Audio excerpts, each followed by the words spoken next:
All right, we're live. Let's go. So, welcome to the Memberverse podcast, where we interview those who are making an impact on the growth of the fitness industry. I'm your host, Dave Pancham, and also the CEO of Go Pancham, your fitness marketing agency for dedicated to freeing up your time and increasing your bottom line. Today's guest is Connie Holen, a digital marketing expert with a unique background as a retired Air Force pilot, mom of four, and is also the founder of Pixali Design. Connie has spent over a decade helping small businesses enhance their digital presence, from running ads, optimizing funnels, websites. She brings a wealth of experience to the table. So, Connie, thanks for being here today. But can we start off and give us a little bit of the story? Give us like a little bit of your background here, how you went from the Air Force to what you're doing today. Yeah, well, it all does kind of relate back to fitness. I entered the Air Force through the Air Force Academy, where I was a swimmer. So I went to college to swim, happened to go to the Air Force Academy to do that. That lands you a job in the Air Force. So I went to pilot training and had a good career in the Air Force. It was a great, a great place to have team members. You're out there doing a mission that's, that you're all doing together. And that just kind of brings back to what I really liked about swimming and sports and all of that too. And, in a roundabout way ends up in why I'm in this industry and in this niche too. But I was part-time flying in the Air National Guard, had my young kids, and I started kind of getting the itch to do something else in the world. That's how I built my business and started learning web design. And then it just kind of evolved several years later to working in this niche now, like you said, for over 10 years and working with boutique fitness owners on their digital marketing and websites. Yeah. Wow. You actually also don't meet too many people that have been in this game for like 10 years. Yeah, exactly. Yeah. There's the old school, like 2000 yoga studio people that have been around, but boutique fitness is really in a different place as, even in the last 10 years. It's a fun industry to be in. So, where I'd like to kind of start the conversation off is, we're both in the digital world, but I think you hit on a different side of the digital world. Like, we're very much like paid ads, and like you do a lot of website building and building a digital presence. So I'd love to kind of hear for you, why does it even matter for like a gym or studio to have like a strong digital presence? How do you see like the landscape change in your opinion with that kind of stuff?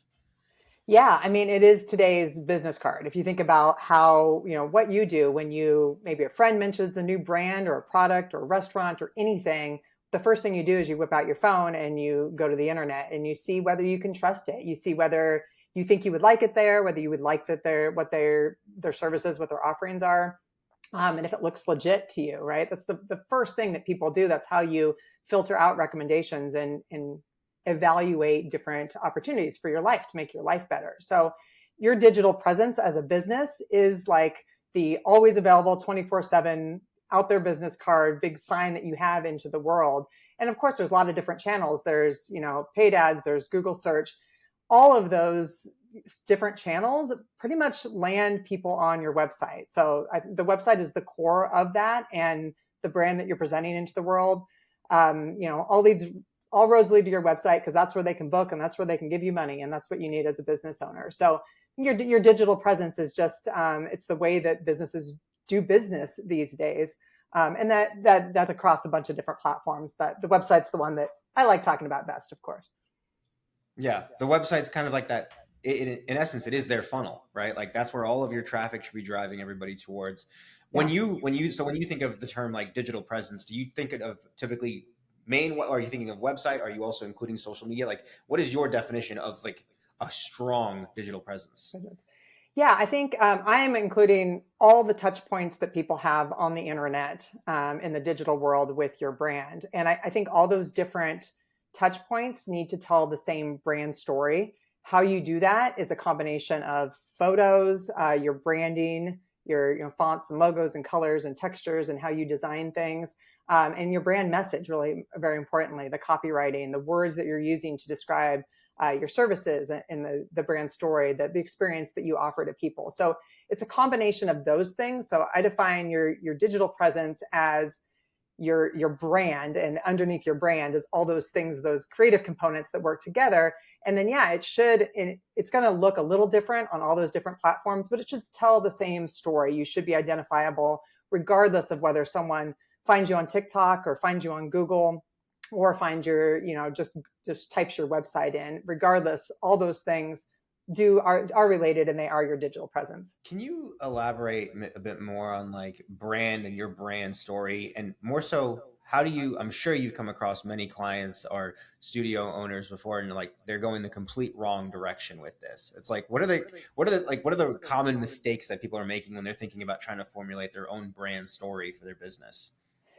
Oh, boy, yeah, that is actually, I think even like the messaging has changed, has evolved a little bit. I was reading something recently that when we're talking about like the messaging and the brand story, a few years back, due to a very popular book, like people were really driving in the pain points, the very negative, what you're missing by not taking an opportunity here.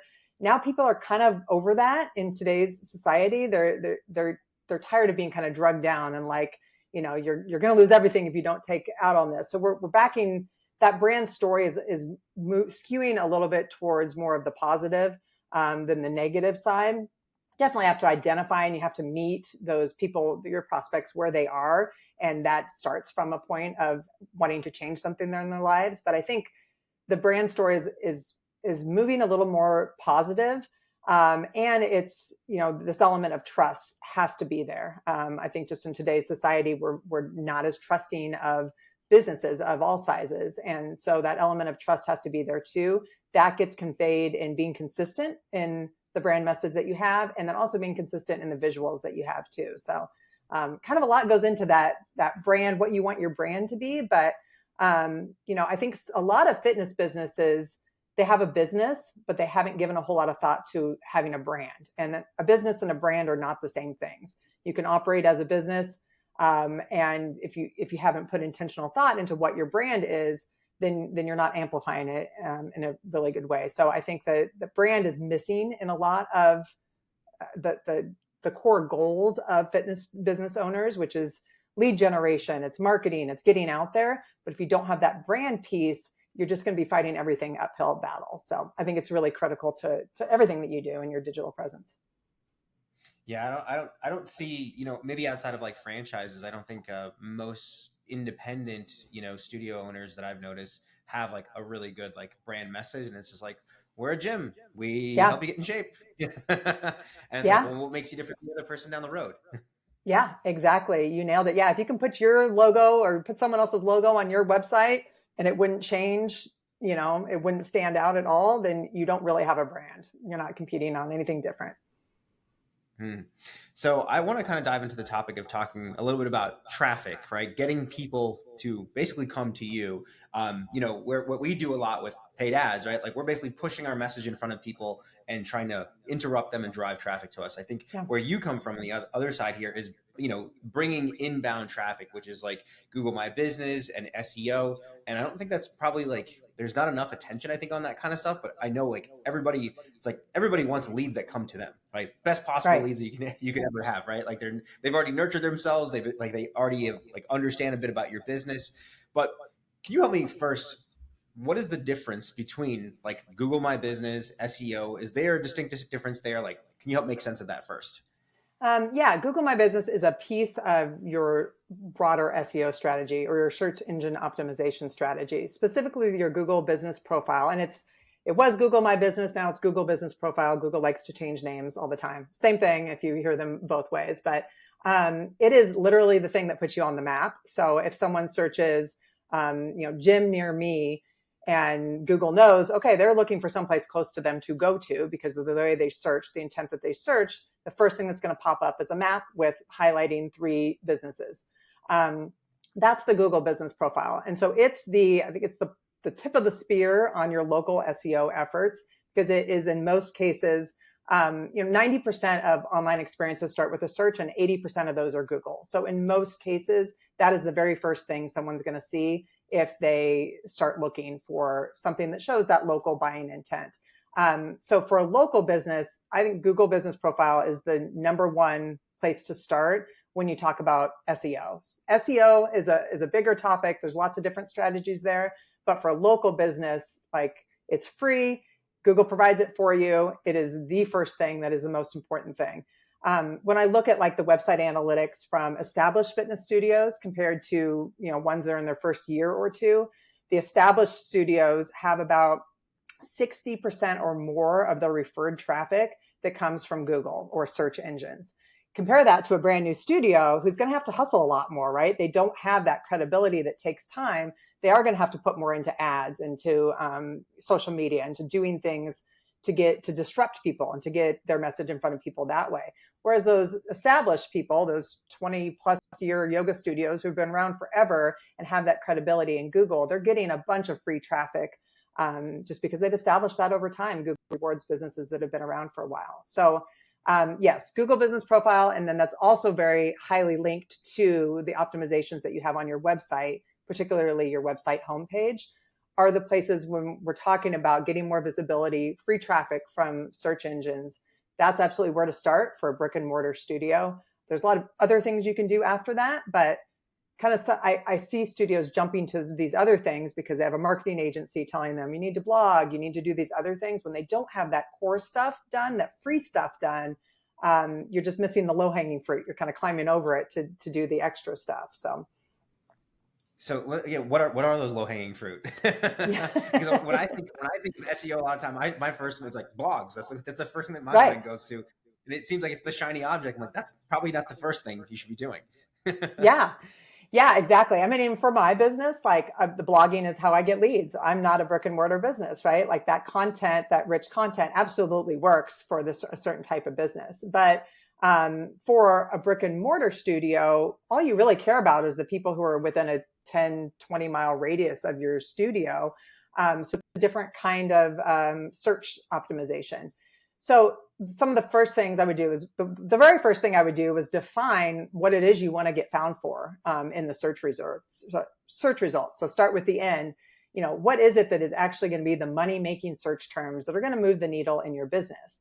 Those are usually things like, bar studio, Lincoln, Nebraska. So it's got a service and it has a location combined together. You don't really care if you get found for bar studio if someone's searching in Atlanta and you're in Lincoln, Nebraska. So you need to combine the service and the location. So get really clear on what those terms are. Your location, you might have more than one location. You also might have different ways that people talk about the location that you're in, slang terms for like southeast of town or different neighborhoods or something. So kind of brainstorm what people actually are typing in that would be a good lead for you location wise. And then the same goes for the services. The classic example I use on that is, if you have heated yoga classes, people search for hot yoga. They don't search for the term heated yoga. So you as a business owner, you're like, well, they're not hot enough to be considered hot yoga in the world of Bikram and all those hot yogas. But if you want to look at marketing and you actually want more traffic, you need to call your heated yoga classes that are 90 degrees. You need to call them hot yoga classes because to the consumer, they're hot yoga classes. And that's how they search for them. They don't type the word heated in, they use hot. So yeah, number one would be get really clear on what terms actually are going to bring clients to you that are going to potentially become a member. Number two would be go into your Google business profile and give it some love. Like make sure your services are listed. Your description has those words in it. If you have reviews, reply to those reviews, upload some new photos. The average health and fitness Google business profile has about 16 photos in it. So have at least 16 photos in yours. Connect your social media accounts. That's something that's been fairly new this year. So if you haven't logged into that Google business profile in a while, there's probably things that you have blank. So go in and fill them out. Just be a very complete profile. And then the last thing, that last low hanging fruit, really does double duty for you. And that's your website homepage, or particularly the page that you have linked to your Google business profile. It might not be your homepage. For most people, it's your homepage. Google looks at that homepage and sees what you're talking about on that homepage to decide whether your Google business profile is what it says it is, and whether they can trust it and whether they want to show it for those search terms too. So that homepage needs to have those words in the page title and the headline used in the copy on that page. If you say you're in Lincoln, Nebraska, but you never mention Nebraska or Lincoln or anything on your website, Google's going to be like, yeah, but are you really? So we need to make sure that we use those words throughout too. So yeah, there's the short of it, of the low hanging fruit, but just decide what you want to get found for, give that Google business profile some love, and then also reflect those words on your website homepage would be where I would start. Okay, so I got a couple questions about Google My Business here. First off, does the website that you put there, does it have to be your website, or could you build a landing page so that it's specifically, it's designed to help you generate leads out of it? Yeah, I mean, you can link it up to whatever you want to. The reason I believe your landing pages should be on your website is when you start talking about backlinks and getting links to your website. So that is another thing that Google decides in general, whether you're a legitimate business, a valuable result that they should link people to. The more links you have to your site, the more Google says, yep, this is a legitimate site that people find this content valuable.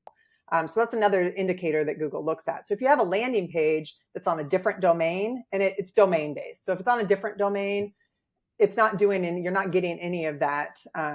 That's not helping you at all. If it's a landing page that's on your same domain, a subdomain, then that counts as well too. So as long as it looks the same, it feels the same, it can absolutely, be linked to whatever, but you want to keep it all in the same domain. Does that make sense? Does that answer your question? That makes perfect sense. And you mentioned 16 photos. Is that what your limit is on Google? Like for your Google My Business profile, having 16 photos up there? You can have as many as you want? Yeah, you know what? I don't know if there's actually a limit. I don't actually know that answer. That was the average that fitness and health and wellness in that industry. That's the average photos that an average business and that's health, wellness, fitness, broader industry has. So just as a baseline, if you've got 3 photos in there, go add some more. Photos are good. So do you have suggestions of I'm very much like a first grader when it comes to Google My Business, but I can tell certain things. I'm like, this doesn't look like it should be right. I'll look at somebody's Google My Business, I see photos, and I'm like, I see a Chinese food store, you're a gym, what's going on? Yeah.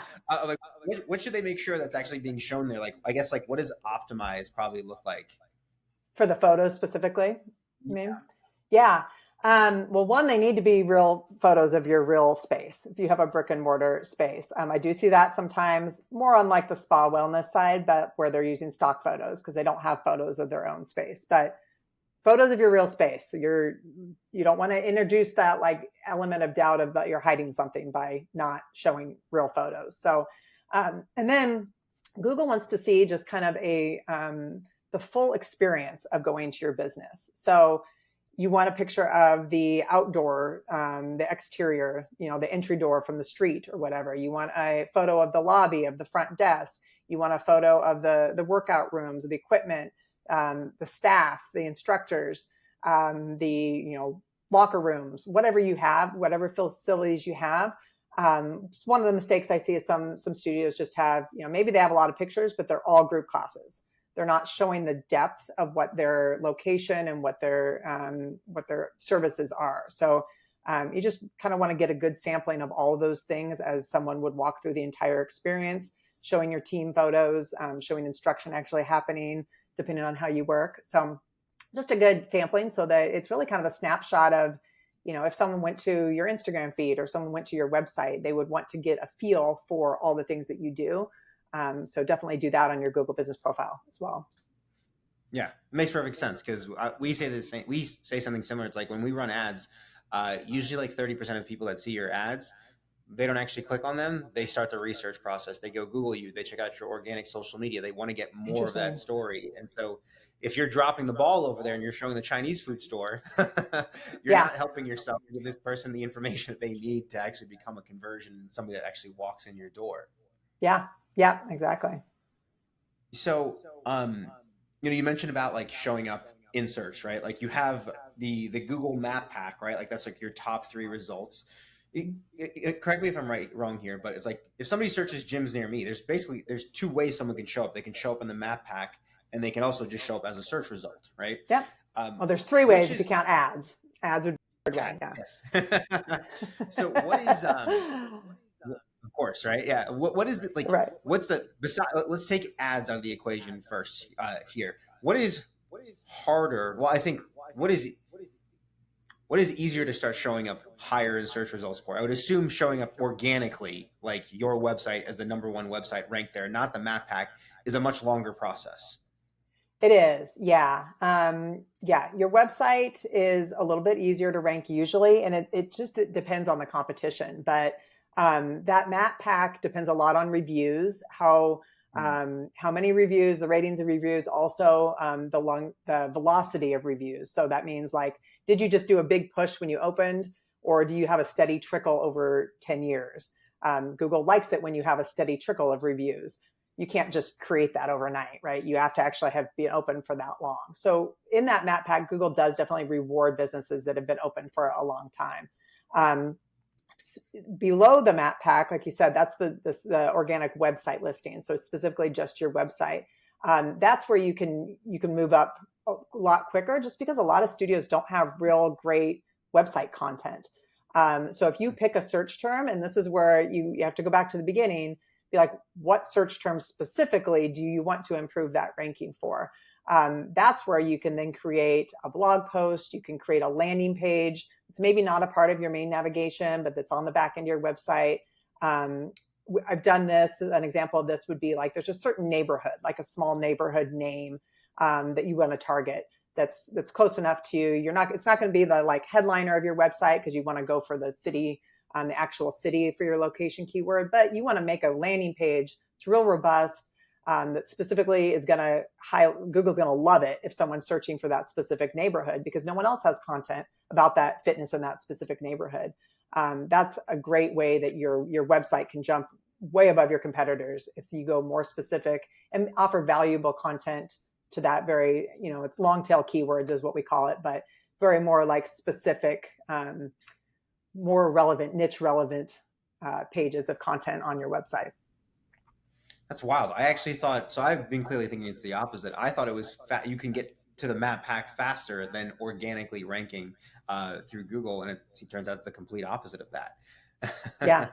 Yeah. It depends on the search word, but yeah, everyone wants those 3 spots on the map. And I've seen like just old businesses that even aren't that active anymore, but just because they have the legacy there, they're hard to bump down, and there's only 3 spots. So. So is that probably the heaviest factor in the weight of that? Is it purely like, or do you know what the factors are, like how Google basically comes up with those top 3 in the map pack? Yeah. So Google doesn't actually put that list out there, what their indicators are, but there are some research. There's been a list that I reference all the time where a bunch of search engine marketers kind of put together all their best thoughts on, this is what we see when we're optimizing Google business profiles or search results for clients. This is what we see actually moves the needle. Most of the top like 10 ones, I mean, there are things that you don't have control over yourself, like where your physical address is, where you are distance-wise from the person searching. Those things really do matter in the map as well. But there are things, and then there's the reviews things, which that's something you can work on over time, but it's something that you work on over time. The rest of things kind of in the top 10 influencers that really matter there. What your primary category is, that's one of those other options when you go in to edit your Google business profile. You can pick a category there. You want to be as specific as possible. And then keywords in your Google business profile title. This one's a little sketchy too, but if you have just like Orange Theory as an example, it's Orange Theory Fitness. That's their brand name. Everyone calls them Orange Theory. So you wouldn't want your Google business profile to just be Orange Theory, because you're missing out the opportunity to put the fitness word in there. So if you have a brand name that has either a location or a term in it that's a keyword, that U.S. service keyword, use your full name in that Google business profile. A lot of people just use the cute nickname in there. So those kind of things that when you're building out your Google business profile, just kind of logically getting those in there. And then reviews. And then the kind of commonly missed one is that website homepage. It really does influence that Google business profile as well. So you could have the most beautiful Google business profile, be working on getting reviews, and if your website doesn't make any sense related to it, then Google's gonna drop you down as well. But it's kind of a mystery. Google doesn't put this out. It's just more of what marketers have kind of pieced together. Okay, so let's turn into some actionable stuff then here for owners that are potentially looking at this, because there's some mystery around what Google does, but I think there's some best practices that you've probably figured out. There has to be like a certain level of congruency that we're thinking about here. But what are like the simple best practices? Like, all right, first off, like let me make sure I get my Google business in order, right? I got to get some photos up there, my address, my social profiles. What are some of the other basic things for knocking out the Google My Business profile? And let's talk about website next. Yeah. For Google Business Profile, so double check your category, your primary category. A lot of people, when they set it up, just do like wellness center or something that's kind of vague. If you are a yoga studio is one of the options, pick yoga studio. If you're Legree or something, Pilates studio is probably the closest, but go smaller if you can. Google gives you like a fixed set of options for that. You can't just put anything in, but go ahead and just see if that makes sense. And if you can go more specific on that. What's your title? What's the Google Business Profile title? Is there a way to naturally put in keywords in there? You don't want to put them in there if that's not how your business is actually in the real life. Google will shut that down. And then ratings, reviews, I would look at that next, putting a system in place I talked about review velocity, to actually get regular reviews trickling in on a regular basis. That means asking people to leave your reviews regularly, like every week.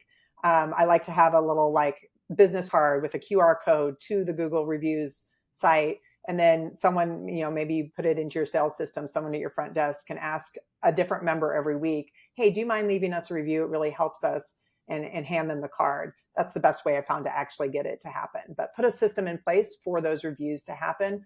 And then just completeness of that Google Business Profile. Like we talked about, click through, fill out things if it's relevant to you, see what new they've added.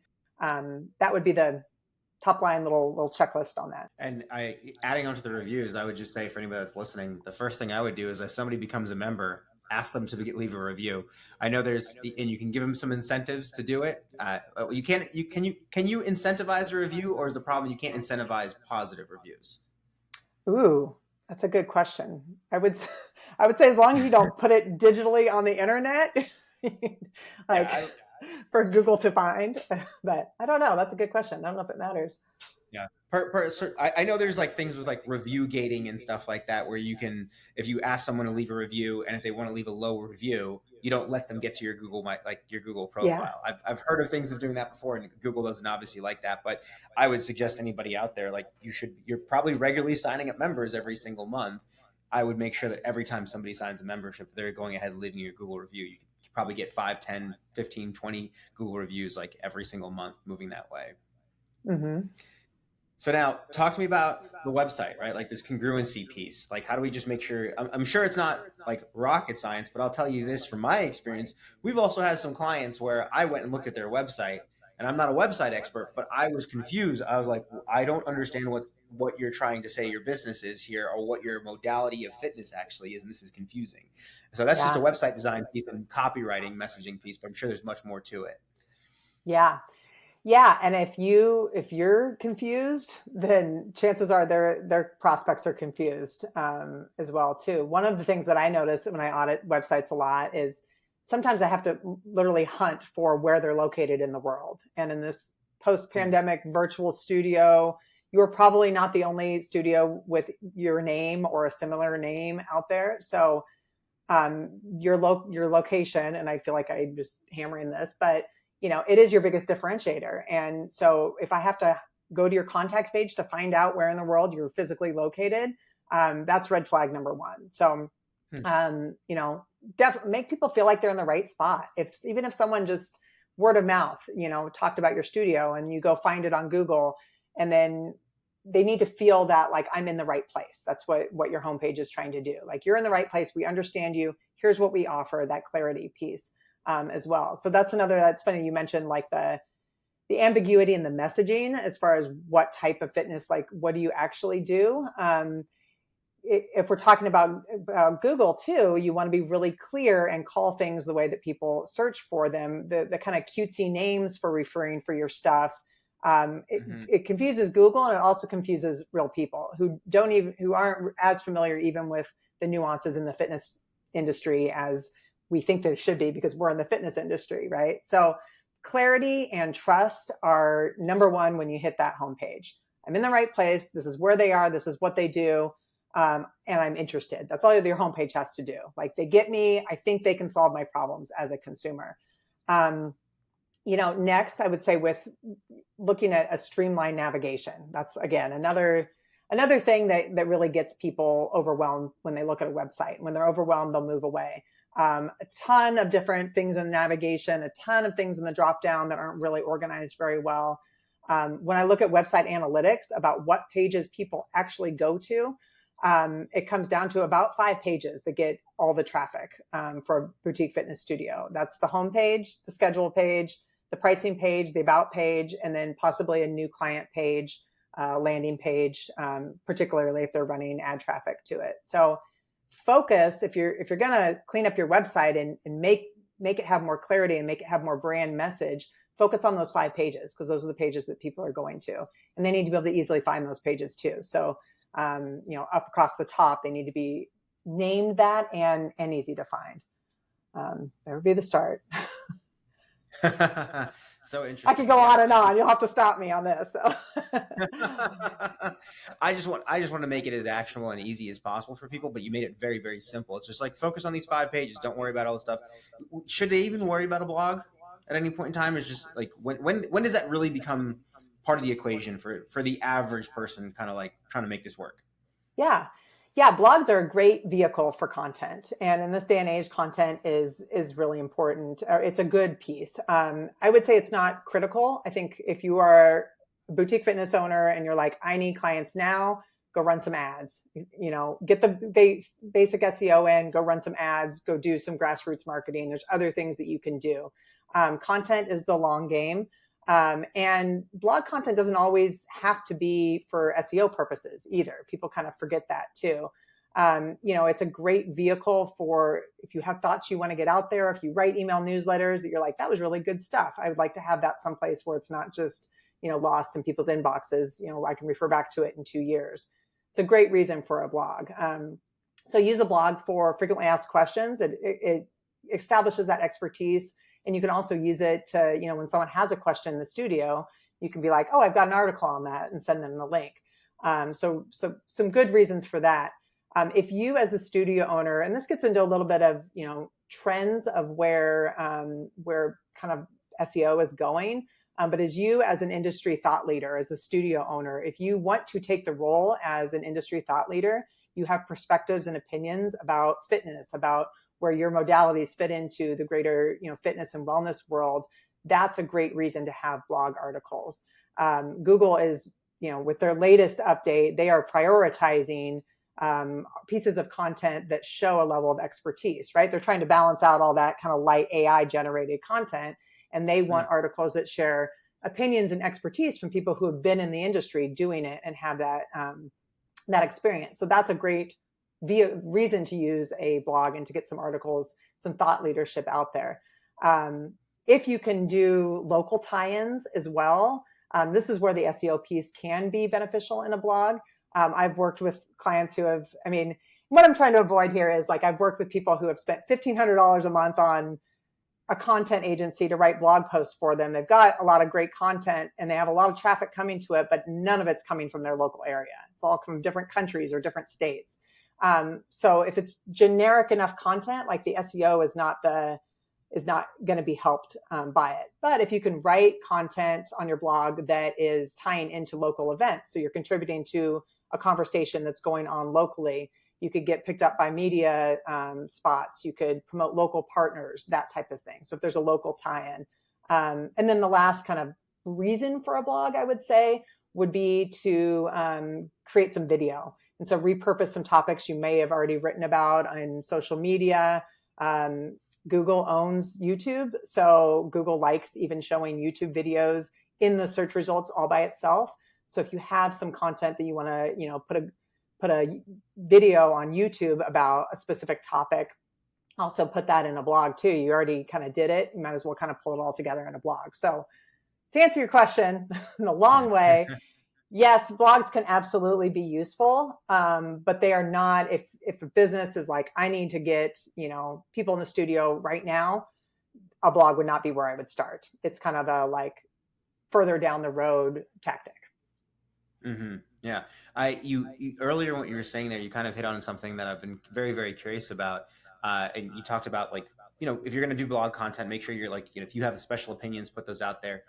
Where do you see this now that AI is clearly part of the equation, right? What is, at least we don't know what Google's going to do, but what is your prediction of how you think things are going to be moving with AI and content in general, like when it comes to like, SEO? Yeah. Yeah, Google has already kind of made some moves on that. If you see in the search results, if you start noticing like Reddit threads are popping up higher and higher in a lot of search results, that's Google's attempt in their latest kind of algorithm change to say like, we are trying to filter out just AI generated content. We want real conversations with real experiences and people. We want to try to bring real experiences to the front of Google. So Google's already trying to filter out just the more regurgitated in a different way stuff that's already in the ethos out there, which is what AI does. So having an opinion, having maybe a contrary opinion, based on experience is what Google's looking for now. And I think that's going to filter over to, the core pages of your website too. I mean, it's easy to see that in terms of opinion pieces and blogs, but when you look at the core pieces of your website, real testimonials or quotes from people on there referencing their name and where they're from, and having copy on that website that's, a lot of people are using ChatGPT right now to get the first drafts of copy for their website, but like, you can't just stop there because Google's kind of filtering that out. They know it. They know it's not quite, doesn't have that like flavor. So I think having a brand personality in your copywriting, I think, even more now, it's easier to write copy, but it's more important even to put the work in to really get a brand personality in that copy. And I think that that's going to continue to show itself in how Google surfaces content as well as the consumer. The consumer's kind of onto it now too, right? Like we see a lot of watered down messaging out there. So yeah, I think the moral of the story is get yourself out there and get your authenticity out there. If you're a local business, like you kind of want to become a little bit of you want to become known, right? It doesn't do you any good to be the best. You want to be the best known in your market. And so get your opinion out there, get your voice out there. In fact, for us, like when we're running ads, like one of our best performing ads with any client is when we just get them to shoot a video and we give them a bit of a structure to follow. And they're talking about like how they help solve a certain problem for their market. And it's their unique voice that's like, oh, okay, this is a real person. This is not, it's almost like you can do an ad with like a graphic design image, right? What's going to perform that better, that or the person speaking? Typically the person speaking. In this world of like all this AI content and stuff like that, what's going to perform better? It's like probably the video of the owner talking about what's actually going on in their business over here. Yeah, that's gonna be really interesting to watch too, because I think that with video, like the trust factor, like everyone is not quite sure what to trust anymore, right? We all see AI generated pictures all the time that like you're like, that's not like, is that real? I don't know, but like there's nothing that's going to replace actually seeing a person that you might even see out in your town and be like, oh, that is the owner. Like I can trust that business. I know who's behind it. I think it's really important, and I think it's going to continue to become even more so. Yeah, it's only going to become more and more wild, right? Because there's so much more like AI deep fake type stuff coming up now. Yeah, you're right. We already had reasons to have a lack of trust, and like the trust is just going like lower and lower and lower. So we have to get more of that authenticity out there. Yeah, and I think for like a lot of studio owners, I mean, some studio owners, like they're just behind the scenes, like they haven't wanted to be the face of the brand, and I think this is like if this is a push that someone needs to like, it's okay. Like people want to see that more than ever. And Google wants to see that, like who's the face behind the brand. And it's not going to be advantageous to just be like this ambiguous brand out there without people behind it anymore. Yeah. Do you find that you've come across a lot of owners like that they're kind of afraid to put themselves out there and they kind of like to be completely behind the scenes and they're just putting up a lot of friction to that? Yeah, I think it's a personal thing. It's something you see a lot in, in people that are very heart-centered and they got into this business because they want to help people. It's not about them. And so it comes from a place of really good intentions. They just want They want to highlight and elevate their community, which is awesome. But things are changing a little bit, and that leadership is an element that I do think a lot of wellness fitness business owners struggle with a little bit, because they never wanted to be the flashy out in front of everyone person. Not all, but yeah, I think it is something that's an evolution as you own a business. You get a little more confident, I guess, and know that it's okay. I think we need to reframe it as being a community leader than anything else. Yeah. Yeah. Maybe that terminology will help them a bit more.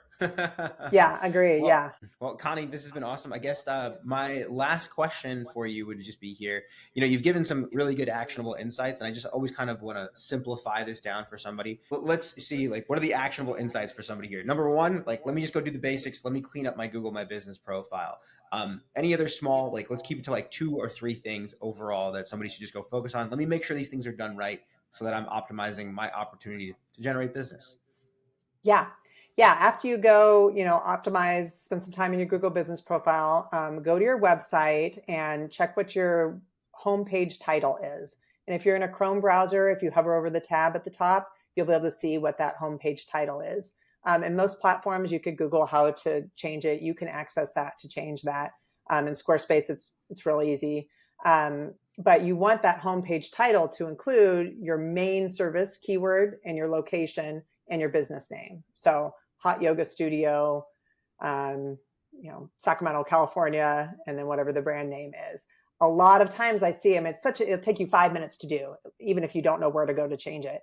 And that's one thing Google looks at that. It's just a really the top priority thing on your website. So Google business profile, your homepage title, and then your homepage, make sure that location and service is clear on your homepage in a headline, preferably. And then maybe if I could add another one, clean up your navigation a little bit if it's a mess. If it's overwhelming to you, it's probably overwhelming to other people too. Clean up your mess a little bit, make it easier for someone to figure out what you're actually doing and where you are. Yeah. Yes, exactly. Yeah. Well, people don't read, they don't dig real deep. So you got to put it right on front. Yeah. Yeah, it's gotta scream in your face. I mean, it's the same thing with copywriting. It's got to be at a 3rd grade, 5th grade reading level. It's just people don't want to put mental work in, right? And we're all like this. I'm people, right? Yeah, exactly. Yeah. Well, Connie, this has been awesome. Hey, if anybody wanted to connect with you, they need a whole full website redesign or anything in that area. What's the best way that they can connect with you? Yeah, my website, clearly, pixalitydesign.com. It's PIXALITY design.com. That's the best place to see my services. Get in touch with me there. You can also book. I do some consulting calls if you just want to talk about stuff on there. I'm also pretty active on Instagram at Pixality Design. And I have a podcast, the Boutique Fitness Marketing Podcast, which is just getting ready to start recording season 2, but there's a whole season in there if you want to hear more of me talking to other people. I love it.